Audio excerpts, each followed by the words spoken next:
হ্যাঁ বলুন। এই ফুলটা কি আপনার? হ্যাঁ এই গোলাপ ফুলটা তো আমার। Thank you. আরে দিদি বেশি লাগে না তো, এলো না, এটা দিয়ে মোছুন। বেশি লাগে না তো আপনার? না না না। আচ্ছা দিদি যাই আমি। হ্যাঁ আচ্ছা ভাই, থ্যাংক ইউ। বিথি, এইটা কি?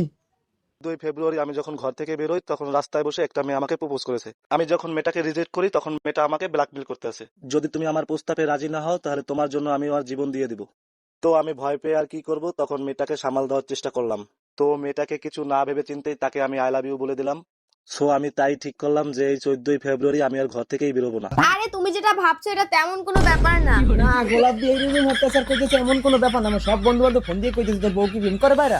আরে না রে ভাই, এইটাকে আমি এখন কি যে বলবো। তুমি আমার সাথে ধোকা দিতেছো না? আরে না, আমি সত্যি তোমাকে অনেক ভালোবাসি।